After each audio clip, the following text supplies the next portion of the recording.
Hello and welcome to the Fight and Talk 2 podcast with myself, Conor, Mr. Fight and Talk. As always, we have George accompanying, and then we also have Rahul from the BattleCamp joining us. Thank you very much for joining us on this midweek breakdown of a little bit of breakdown from yesterday, and then we're going to talk a little bit more about Saturday, how the press conference went, and through a few topical things that have happened over the past couple of weeks with the UFC anyway. George, how you doing? All good? Yeah, man, all good. How are you? Good, man. Very good. Rahul, how we doing, man? Yeah, all good, man. I'm good. Thank How you are very you? much. Thank you very much for joining us. Obviously, you've got your own podcast, so you're taking a little bit of time out of that to jump on a lesser known podcast. But you know, you can I pump, wouldn't go you that can pump your own brand later, man. far. Thanks for having me. Appreciate it. No worries at all. Now we'll get straight into it. Obviously, it was great to have a midweek card. It wasn't really a card that I was overly excited about. There was a few fights on there that I thought would be exciting. Obviously, we had 3 fighters from the UK fighting as well.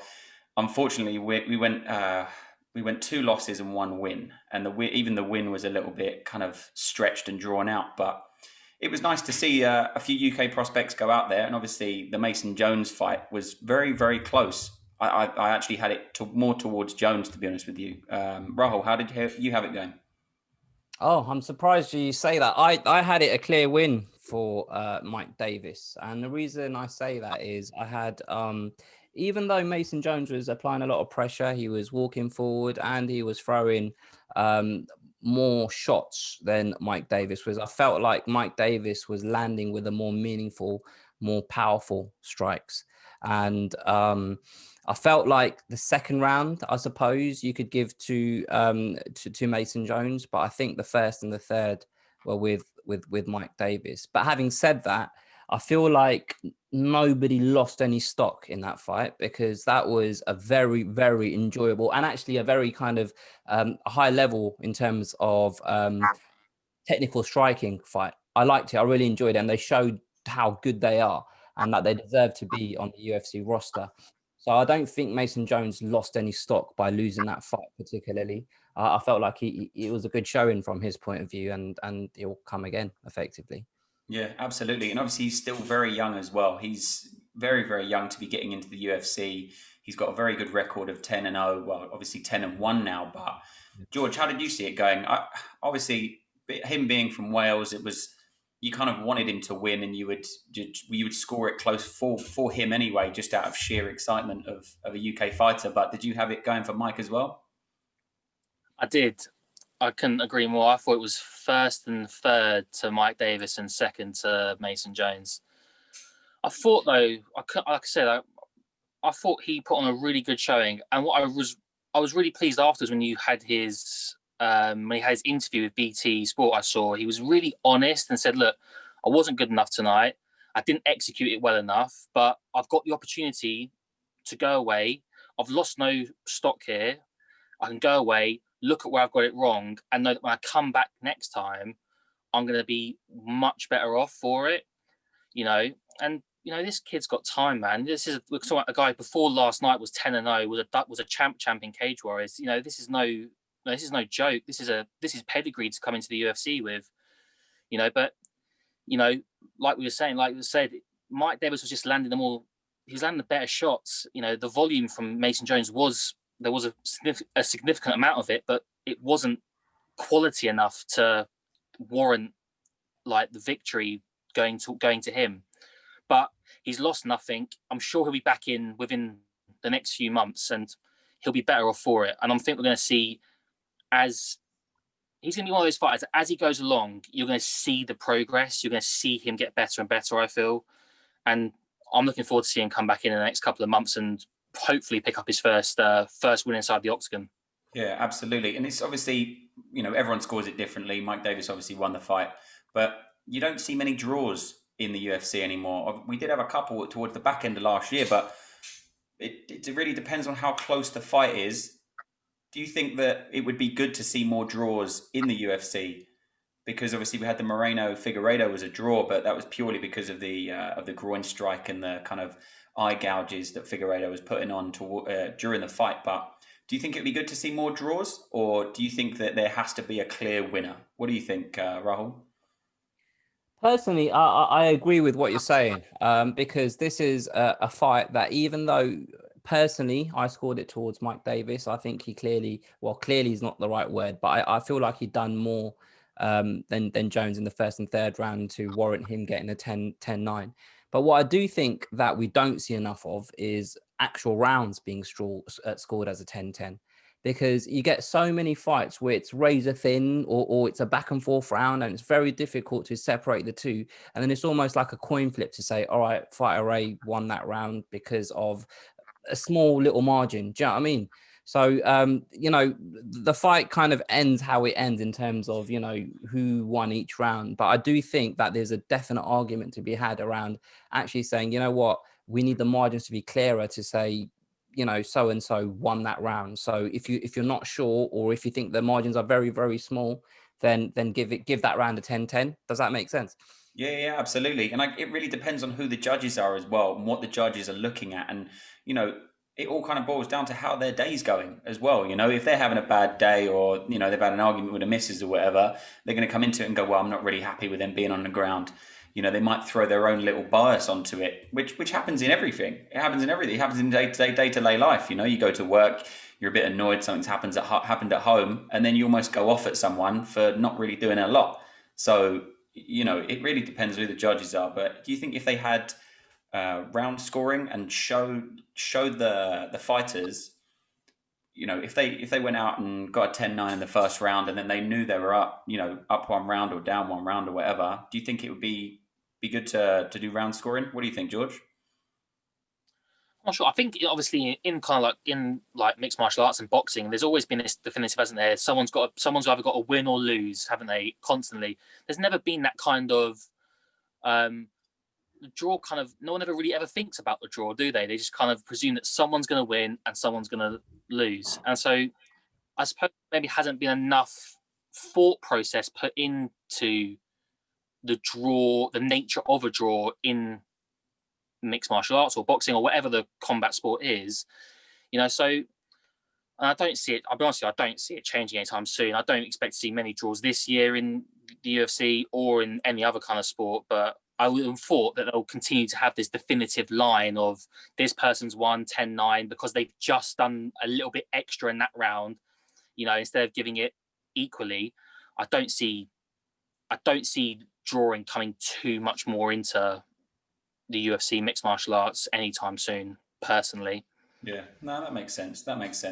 Obviously, we had two other English guys on the card yesterday. We had Tom Breese, who obviously got put to sleep, which is very, very unfortunate for him. But what did you think from the ref was about to stop it? He wasn't going to stop it. The commentators were screaming, saying he'd gone to sleep, and then obviously the ref was seeing something that no one else saw, which was the look in Tom Breese's eyes to say, give me another couple of seconds. But do you think it could have been stopped a little bit earlier, Rahul? I mean, just it doesn't really make no odds, does it? When he was in that position and he was in that arm triangle, it was in, and there wasn't really much Tom Breese could have done about it. It was just a matter of time. So it was whether he was going to tap or just pass out.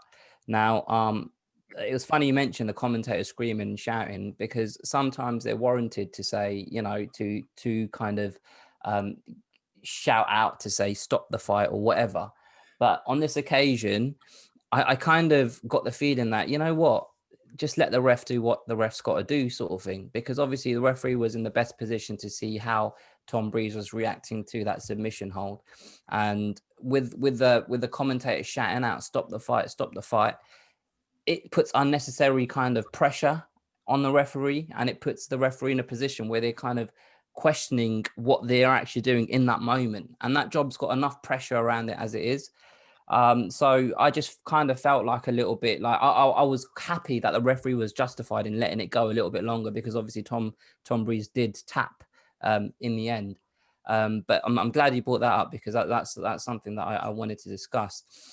With regards to the fight itself, I felt like it was a horrible fight for Tom Breese to start. Like, as soon as it got announced, I looked at it and I thought to myself, mate, that's a big ask, asking Tom Breese to beat Amari Akhmedov. Like, he's not a guy that I'm overly familiar with, but the way he fought against Chris Weidman, and Chris Weidman is obviously a decorated wrestler, and he gave Weidman enough trouble on the ground and stuff. And I think Weidman managed to get that victory after Akhmedov started gassing a little bit. And he actually showed that in this fight against Breeze, because there was a point in the fight where I think Breeze had his back even, but it's just that Akhmedov's so big and thick, Breeze wasn't able to get his hooks in or to get his legs around him properly, sort of thing. So I don't know, man. I just felt that was a tough fight for Tom Breeze, and it played out the way I kind of anticipated. Yeah, of course. And as you were saying about the way I look at it, if you are a commentator and it says commentator or commentating underneath your name, that is your job for that particular fight.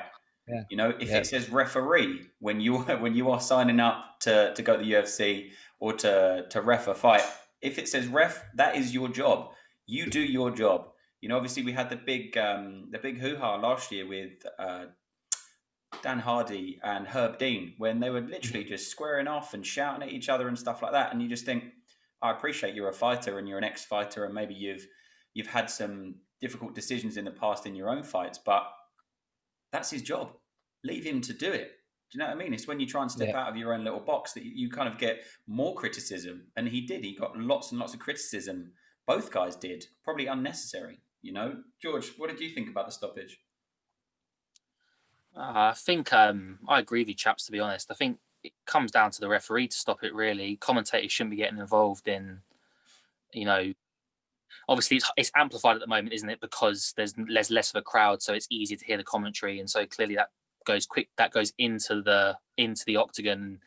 But it shouldn't be, you know, Daniel Cormier or Paul, or whoever it was on that, Paul Felder, I think it was as well, you know, shouldn't be like influencing potential decisions like the referees are making. It should simply be down to whoever's refereeing or to the fighter to say, look, I've had enough of this, and decides to tap out. But in terms of Tom Breeze, I agree with you, Rahul. I thought it was a dangerous fight when I saw it for him. And I'm just not, maybe I'm going to be really harsh now about Tom Breeze, but I'm not getting it for him. Like, he's had some wins in there, he's had some losses in there, but he just doesn't look like a guy who wants to be there. Does that make sense? If that makes sense, like, he just looks a bit lost away, and maybe some time away from the sport or from outside of the octagon would do him a favor. I just think that I don't know, there's just something about Tom Breeze I'm just not quite convinced by. I can't quite connect with him in a way. And so, yeah, but no, I thought the referee was right to let go on for that time. Tom Breeze obviously tapped out, and Amari Akhmedov he's a tough dude, isn't he? He's a tough guy. You know, got the win, and Tom Breeze needs to go away, look at it, come back and try it. I said this as well about other fighters before. We've had other podcasts with me and you, Connor. They need to kind of, I think we were talking about Ponzinibbio. Like, Tom Breeze could do with going away and getting a fight with someone that he can go in and just potentially pick up a win against, and then just try and reset himself, restart. Because it just feels so 2 steps forward, 1 step back with him all the time. And I'd like to see him try and have a bit more consistency going forwards, if that's possible for him. So what you're trying to say is he needs to take an easier fight. He needs to take a fight where he knows he's going to win. Well, not necessarily that we know he's going to win, but I just feel like, I don't know, there's this, I don't get the Tom Breeze thing. I just don't get it. That's the kind of general feeling that I just don't understand. Like, I don't understand where he's trying to go. Personally, I just sorry to interrupt. I just kind of feel like he's just found his level. Like, he's fighting in the best organization in the world. He's fighting against competition from around the world, and not everybody's destined to be a Jon Jones. Like, I feel like he's fighting to the best of. He's got a winning record in the UFC, and I just feel like he's just amongst guys that are just as good and better than him. And I don't know what benefit going away to, you know, whether it's a different organization or whether it's trying to find a guy that he can beat. I don't know what benefit, apart from obviously a boost of the confidence, but I don't know what benefit that would do for him, because his last fight in the UFC was against a regional fighter. He fought that geezer, KB Buller or something his name was, a guy making his debut in the UFC, a regional fighter that they picked out from somewhere because of all the restrictions with travel and stuff like that. A guy that doesn't deserve to be in the UFC, and Breeze made light work of him. Do you know what I mean? So I just, I just think this is just how good he's going to be. He's never going to be the champ, and that's what it Yeah, is. he's reached his ceiling, as people would say. He's reached his ceiling with regards to his competition and the competition that he can face. It must be quite difficult, and there's obviously a lot of pressure with, especially younger fighters going into the UFC, because if they go in there and they've got a 6-1 or 7-0, whatever it may be, they literally need to win all 3 fights to continue their contract. If they don't continue their contract, where do they go from there? Do they go back onto the regional circuit and start fighting people, start fighting the bin man that does a bit of MMA at the weekend or something? And then how do you get back into the UFC? Because as you said, that is the biggest promotion in mixed martial arts. So naturally that would be the pinnacle to get back into it. So it must be very, very daunting for a lot of people, especially when they're on a 1-fight contract, for instance, if they're doing a little regional thing, if they're in Liverpool, for instance, or something like that, where they have just 1 fight to show themselves. And if they don't get that win, they're back to being no ones again, really. It must be a lot of pressure. Agreed, definitely. And it's also just a case of like like the step up is just so steep. Do you know what I mean? Like fighting on a regional circuit, and then like Mason Jones is a prime example. He's a Cage Warriors champ, and he's gone to the UFC, and he's not fought a top 10 contender. And we saw the fight that he was involved in, and that's no slight on him. It's just the level of competition available to him, and he can only fight who's in front of him. So you're only going to improve when you're fighting better competition. Does that make sense? So yeah, of course. It's almost like you need to do. There's no kind of. Go on. I was just gonna say, there's no kind of. It's not like in football you can go from League 2 to League 1 to the Championship to the Premier League, and then a top 4 club. Like there's you can show your talents and progress. But in MMA, it's like regional, and Bellator. Let's face it, in Europe, it's basically a regional promotion with a couple of names that come over from America or whatever. And then it's the UFC where you're fighting the best in the world, and that's where there's no kind of middle ground sort of thing. Yeah, and that's where the issues are for these guys. Yeah, I was going to say maybe Cage Warriors, and then where do you go from there? You go to Bellator, and then from Bellator you work your way through, and then you go into the UFC, which is obviously something that Michael Chandler's doing, and he's fighting at the weekend. Obviously he's had a very good run in Bellator, and he's faced some ex-UFC guys. Obviously he had a fight against Benson Henderson, and who was the other guy that he's fought? Eddie Alvarez, and he beat both of them. So, but they're both on their back end. They're on the back end of their careers. Whereas when he beat Alvarez, Alvarez was in his prime, wasn't he? And that was when Chandler announced himself on the scene as like I'm a force in not just the Bellator lightweight division, but as a lightweight on the planet, basically. Yeah. But it's just I feel like if he made the jump soon, and I know we're not going to be going into depth with this weekend's card, but if he made the jump sooner, he would have improved as a fighter, because he just got a bit stagnant fighting those guys that probably didn't motivate him, scare him, and he didn't really reach the levels that he might have been capable of if he made the jump sooner. So yeah, of course. Obviously, he is 36 as well, and all MMA fans kind of look at the age of a fighter and think, he's got 3 fights left. Because 3 fights, it may not seem like a lot, but that's 12, 14, 16 months that it would take to have that time, depending on medical suspensions after each fight, injuries, stuff like that. So he could be 38 and still fighting in the UFC, and then he's going to be fighting people that are up and coming. And the top 7, top 8 of the lightweight division is just huge. Like the guys in there are ridiculous, But also on last night's card, we had Lerone Murphy. George, you did a little breakdown prior to the fight. Did it go out as you planned? Yeah, I think it did. Murphy got the win by decision. I thought this is a guy who I think has got a lot of his ceiling is he's still got a long way to go. So, but I was impressed with him. I thought his striking was good. His kicking, his range of kicking was nice, and I thought he showed quite a well-rounded game against a guy who's got a lot of experience, in Douglas Silva, De Andrade, and yeah, I think as well. Which we didn't realize until after the fight was that kind of like he's clearly had a difficult camp, hasn't he? He's had a challenging time, and so to kind of put yourself mentally through that and then come through the fight and out the other side still with that kind of undefeated record, I think shows a lot to his character inside his own head. And I think, you know, he was saying how he wants to go away, have a couple more fights this year, which I think would be really good as well. And I see a nice pattern of progress happening here. And I just think that this is a British talent in a division who can really potentially start making some moves forward. But the fight, I thought he was really impressive. I was really impressed with it. And it was close. Like, Douglas Silva, he ain't no scrub, is he? He's an experienced guy, but I thought Murphy deserved it. And I thought he worked hard for it, and he came through and got the win. So yeah, congratulations to him. I thought he did really well.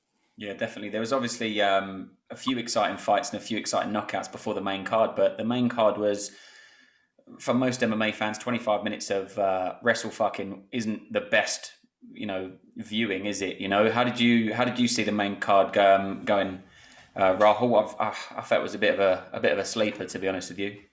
You're on about the main event, you mean? Chiesa and Magny. Yeah.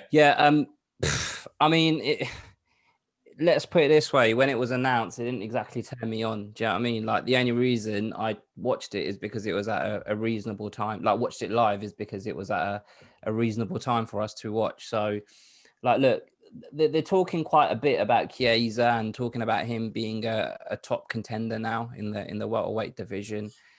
But who's he beat, man? He beat Carlos Condit and he beat Sanchez, did he? And the other, and RDA. Yeah.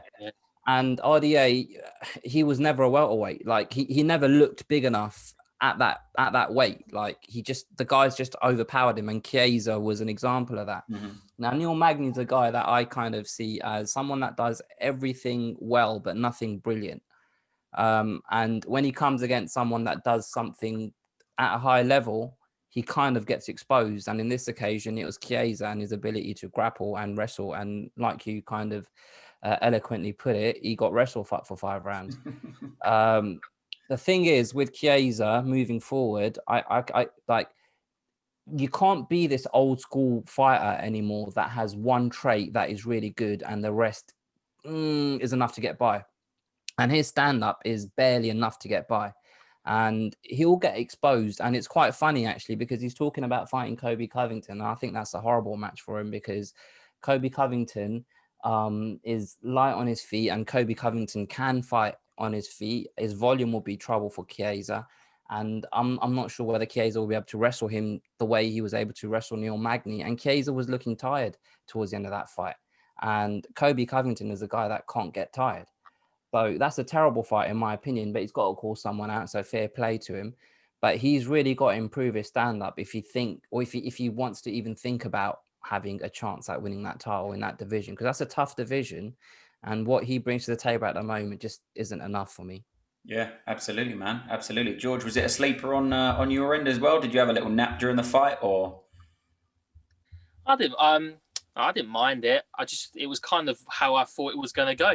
I just thought that Magny, like Rahul just said, he's not brilliant in any department. He's just okay everywhere. And so efficient, right? And it's efficient everywhere. Like, yeah, it works against most guys, but when you come up against the guy like Chiesa, who is a good grappler, a good wrestler, and he was able to close that gap and get him onto the floor, it was just going to go that way. It was just going to be, yet again, he's on the floor, 4 minutes to work him on the floor, bang, sorted, sweet, round done. Next time, have a couple minutes break, bang, on the floor, 4 minutes, sweet, thank you very much, another round in the bank. And that's how it was. But like you just said, when he comes up against a top 5 guy, which I presume is probably coming his way at some point, Covington's dangerous, and the rest of those boys in that division, Leon Edwards, Gilbert Burns, all the top 5 guys, Stevens, Masvidal, Masvidal, all these guys, their all-round skill set that they've all possessed is going to cause Chiesa a problem. And so he's got to come back with a more rounded game plan himself, because it's just the one-dimensional nature of it. He'll get found out. So he's kind of in that weird spot almost. He's better than the people below him, but he's not as good as the people above him. And so he's kind of stuck in this nowhere man's land, where he just doesn't know where to kind of go.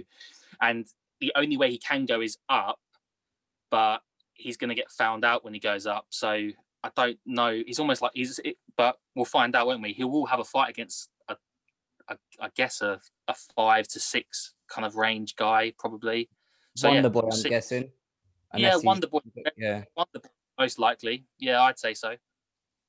Yeah, definitely. Either Wonder Boy or Jorge would both be terrible matchups for him. I reckon he'll just try and wrestle him, but get picked apart on the feet. Well, I mean, the same thing that they fought at lightweight, didn't they, Chiesa and Jorge? And that's what happened. That's what happened to him. Jorge exposed him. So yeah, exactly. He didn't have a great run at 155, did he? well, he done what he's doing in this division. He got to a level and he started calling out people kind of that are names in the division. And like he got to a position, he lost to Jorge Masvidal, won a couple of fights, and then he fought Kevin Lee, if I'm not mistaken, and Kevin Lee beat him. And so I reckon it's just going to happen again. Like his stand up hasn't really, like, if you look at Kamaru Usman, who was a similar sort of fighter, someone that just relied heavily on wrestling, but he's improved his stand up to the point where he's not striking to wrestle. He's striking to set up his takedowns. Whereas Chiesa is striking to close the distance to try and grab hold of his opponent. Does that make sense? His only function for striking is to grab hold of his opponent. Whereas Usman strikes to set up a takedown to keep his opponent guessing. And that's what Chiesa just doesn't have, for me, in his locker at the moment. Yeah, completely. Maybe if he does fight one of these guys and really focuses on his camp and on his striking, he might be a completely different, evolved fighter when he's spent a whole camp knowing that he can not rely on his wrestling so much, if you get what I mean. Yeah. And obviously, I was talking about call-outs. It was weird to hear, I think Nate Diaz got a call-out yesterday as well, no? Who called Nate Diaz out? I missed that. I think it was the Brazilian guy. He called out Nate Diaz and said, I think it was, yeah. He called him out for smoking weed or something, or taking drugs. I don't know. It was a very strange call-out. Well, I didn't because I switched off when what's it called? Who was that? Villanueva is his name. Is it Villanueva? How do you pronounce it?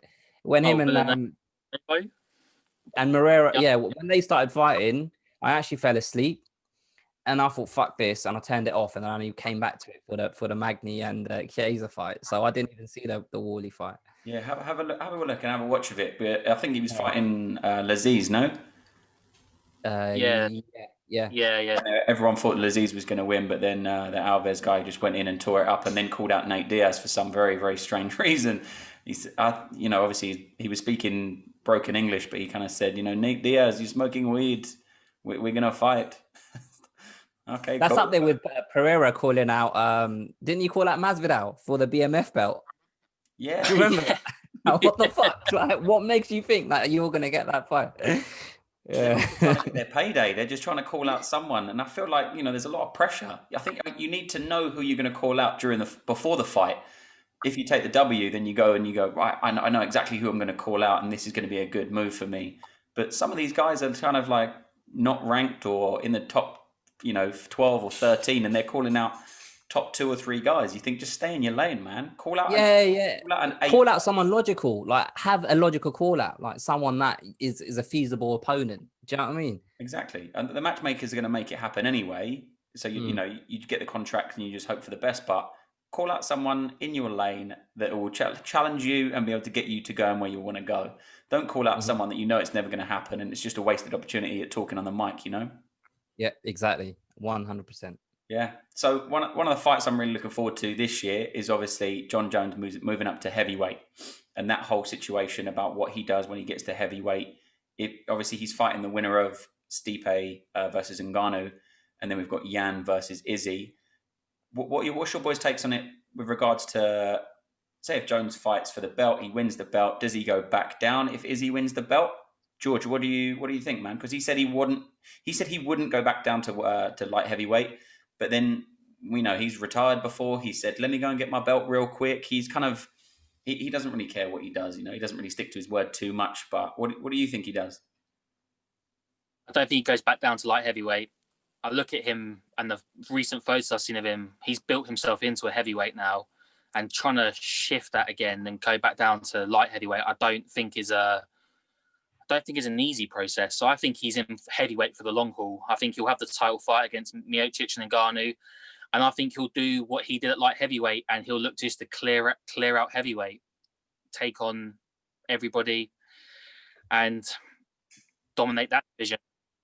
At some point, that Izzy fight is going to become tempting. That is going to become, like, for monetary value, for legacy value, everything, I suppose. But at the moment, I just see it being for a little while, him staying at heavyweight, staying in that larger frame that he's now built for himself, and trying to clear guys out of there after he's won the belt. Who knows? He might not win it, but if he does, then I think he'll stay there. Guys like, I guess, Cyril Garner coming through, Jarzinho, guys like that. There's fights to be had in the heavyweight division. I see him staying there. I don't see him coming back down to light heavyweight anytime soon. Yeah, of course. Who do you think would be the worst Rahul, who do you think would be the worst stylistic matchup for Jones? Do you think it would be Stipe or Ngannou? Good question. I think Ngannou would obviously pose a threat on the feet, but I think Jones would find a way to eventually take him down. Stipe, on the other hand, seems like it's hard to say because I haven't seen Jon Jones at heavyweight, and obviously he's putting on all this mass. I don't know what he's going to look like as a heavyweight in terms of how fast he's going to be and stuff like that. Like, I would have thought he wouldn't necessarily try to bodybuild as much as he is and just kind of use what skills he's got and be the faster, lighter on the foot heavyweight if he was going to move up. Mm-hmm. But just quickly circling back to the first part of the question that you asked, George, with regards to whether he'd come down. One thing do you remember when he got banned? I think it was around the time he was meant to fight Cormier at UFC 200 and he got banned. And then he started, I was obviously following him on social media, and he kept posting pictures of him lifting weights and stuff like that. And he put on a lot of muscle in that period of his life. And then he came back and he fought, who's that geezer with the tattoo? Who did he come back and fight? And it was a 5-round, and he didn't really look that good. Jon Jones fought Reyes, Gustafsson, and Anthony Smith. No, before that it was I can't remember. It was that is he the guy that always does a Von Fluke choke and whatever. I can't think of it, man. It'll come to me. But when he came back at 205. So the point I'm trying to make is he's done it once before. And at the moment, I feel like Izzy's running rings around him on social media, and he's making Jon Jones dance to the beat of his own drum. Now, in terms of them two ever eventually fighting, I wouldn't put it past Izzy going up to heavyweight. And this sounds stupid, but I wouldn't put it past him if he does beat Jan. I wouldn't put it past him at some point going up to heavyweight if Jon Jones is a champion and challenging him up there, because he's got nothing to lose. Fighting at heavyweight and trying to be the champ. Literally, like, all the pressure will be on Jon Jones. On the other hand, I can see Jon Jones eventually at some point, even if he does become the heavyweight champion, knowing that this is the money fight, I can see him coming back down to 205, because I don't think it'll be an issue for him, and challenging Izzy and saying, I want my belt back. So I can see it happening. I think it will happen. I'm not sure it'll happen this year, but I think they will fight eventually.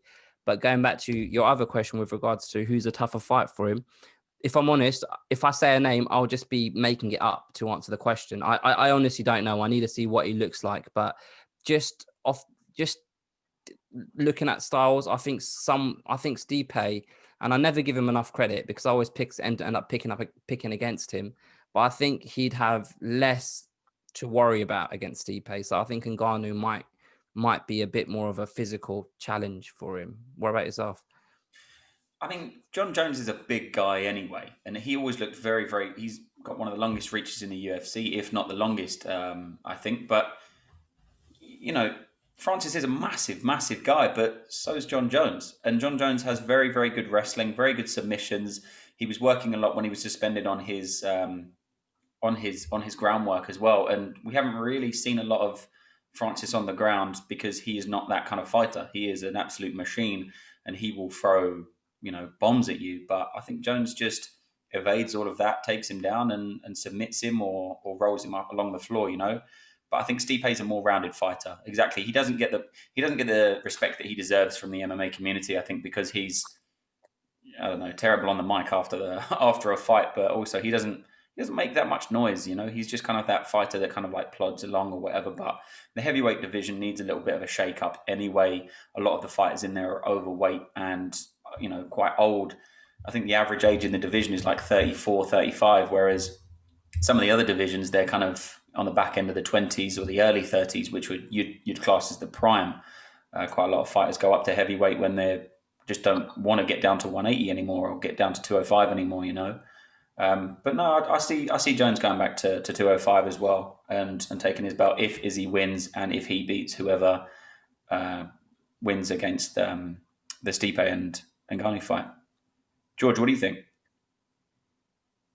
Like I said, I think Jones will stay at heavyweight for the time being, certainly for the next 12, 18 months for sure. But who would be the worst stylistic matchup, do you reckon? Francis or? Sorry. Right. If I had to, Christ, it's so hard between Miocic and Ngannou. And also, like you said, it's so hard to choose when you haven't seen him fight at heavyweight. But Miocic is certainly more well-rounded. So if you had to put a quid on, I probably would go for Miocic just. But Ngannou is, he is a bit of a beast, isn't he? He does throw bombs.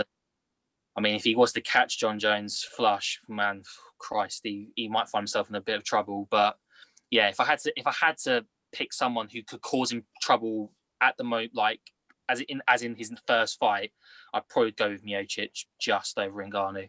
Yeah, makes sense. The sad thing about this is the guys that I would have liked to see Jon Jones fight at heavyweight, like they're either past their prime or they've retired, like a Velasquez or an Overeem. Back in that era, that's when I would have liked to see Jon Jones go up. And I know, it's not on him to go up just for our entertainment because he was, highly successful at light heavyweight.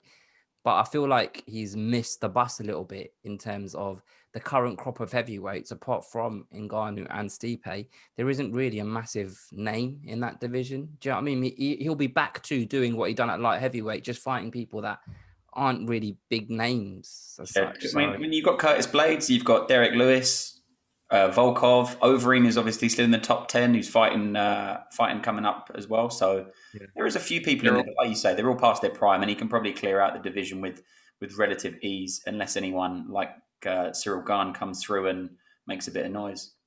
Mm. Yeah, but talking about social media and stuff, and Stipe not being very prevalent on there. Jake Paul was in the UFC news recently. Well, not UFC news, but MMA news community. Did anyone see his banner going across wherever the fuck he lives, saying that Conor McGregor's a pussy and stuff like that? Did anyone see that? Yeah, I did see the banner. But what's the point? Rahul, tell me, what's the point? Why are you calling out one of the best fighters in the world when you are a YouTube star? Like I actually made a video about this back when he made his massive call out with that big check and stuff like that, talking about him. And if I'm 100% honest with you, I don't follow these guys. I honestly don't know what they're famous for, the Jake Pauls and Logan Pauls of the world, and but I kind of don't really mind it at the same time because they're just not on my radar. Like I only saw that banner thing because you mentioned it to me kind of earlier on, sort of thing. So I thought, oh, I better have a look.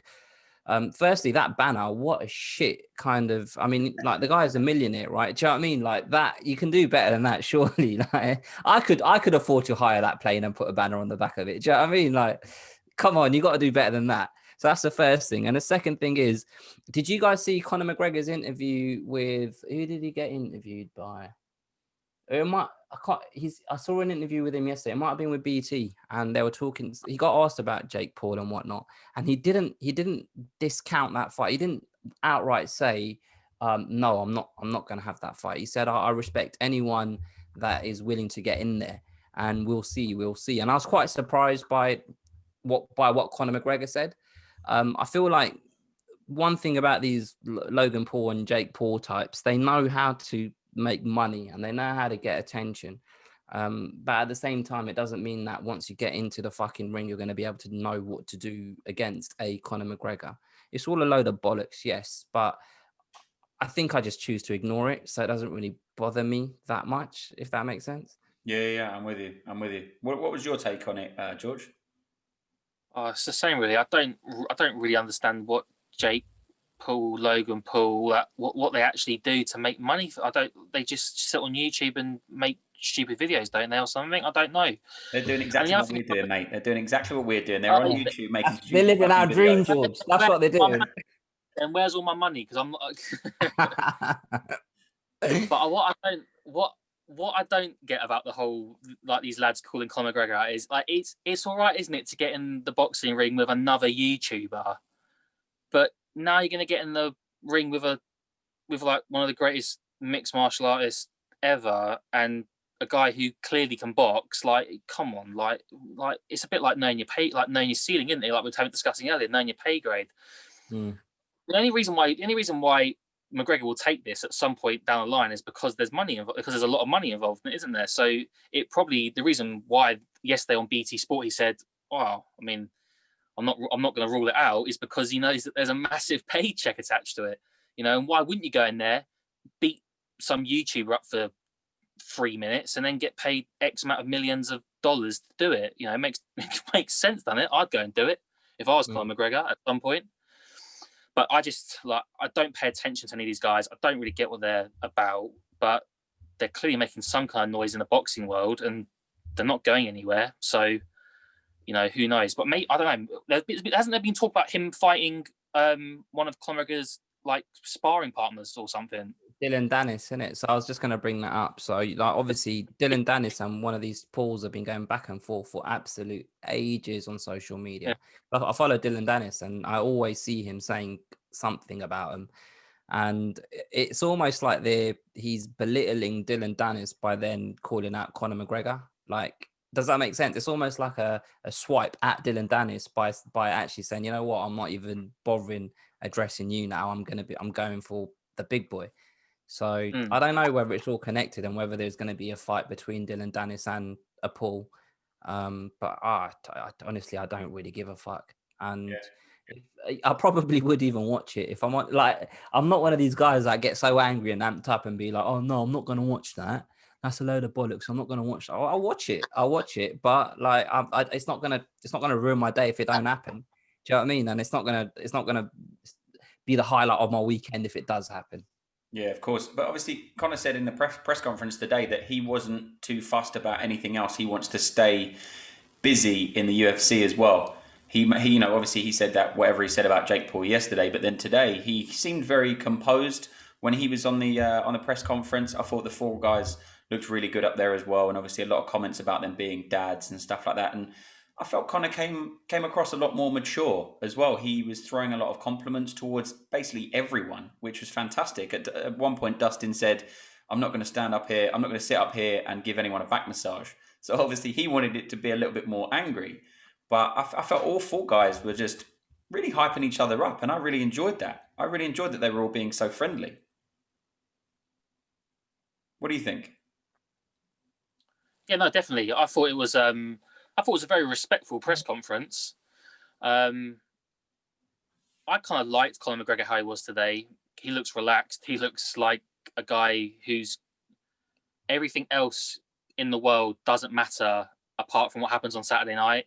He looks, and to be fair, Dustin looks the same. I think they look like two guys they've come a long way since they last fought 6 years ago, and I found it to be quite respectful. It had that little bit of needle when they had the face off, that kind of little bit of like, right, we've been respectful, but it's go time now. Like, no fucking about anymore. With like on Saturday, I'm gonna kill you. But there was kind of that still level of respect in it, and I kind of like that when I see that. It was kind of like, yeah, we're cool, but once the klaxon goes, I'm all over you, mate. So I liked it, and the same for Hooker and Chandler. I kind of I thought that was good as well. I like Chandler. Chandler convinces me. I'm not convinced by Chandler, although his wrestling is very, very good. I'm not convinced by him, but when he talks, he almost convinces me that he's that good. Does that make sense? He's quite good with his words, and so I liked Hooker as well. Hooker had some good one-liners in there, and I just thought it was a good press conference overall. I just thought it was really respectful. It was really good.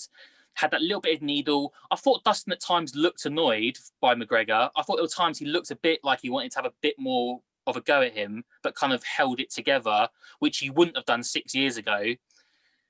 And yeah, I think they're ready to go. But Conor looks good, man. I think he looks like he's in a place where he is. And if he's genuine, if Conor is really genuine that he wants to stay in the UFC, stay in the octagon, keep on fighting, then I'm all for it. You know, when Nick Pete from BT said to him about the lightweight tournament, and straight away he was like, I'm in, I'm all over it. It sounded genuine to me. It sounded like a guy who really wants to try and make a run in this division to try and become champion again, because Khabib ain't fighting anymore. No chance. Yeah, Rahul, what did you take away from it, man?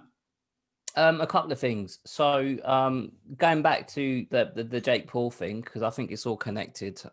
He was open to, or he didn't completely dismiss the idea of fighting Jake Paul, as he hasn't completely dismissed the idea of fighting Manny Pacquiao. And I feel like that's because he needs a bit of leverage against Dana White and the UFC when it comes to negotiating fights effectively. And I think that's a big enough kind of thing in the peripheral vision of Dana White and the powers that be in the UFC to really take notice and say, you know what, we could lose him here, and he could go in this exhibition fight against Jake Paul, whatever, and he won't be fighting on one of our cards come summer. I think that's all it is, because I do believe exactly what George just said. I do believe his priority is to be active in MMA, and have 3 fights, like he said, in the UFC. And if that happens, there will be no Manny Pacquiao or Jake Paul fight. Not that he needs a training captain to fight Jake Paul, but yeah. But in terms of the actual press conference itself, what I took away was it just felt like there was a hierarchy on that front table, and it was Dana White, and then it was Conor McGregor, and then it was the 3 other guys. And the way Conor McGregor spoke, he felt like the senior presence on that table, and he's the biggest star on, out of all the 4 guys sat there.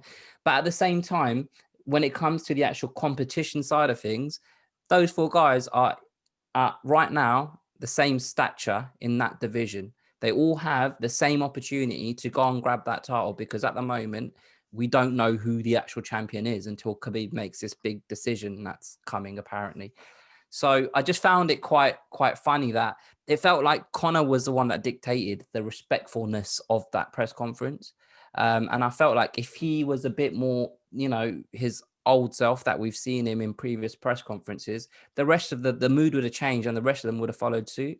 And that speaks to the fact that he just felt like, a level above the other 3 guys. And I found that quite interesting, given the fact that, like I say, they're all on a level playing field at the moment in that lightweight division.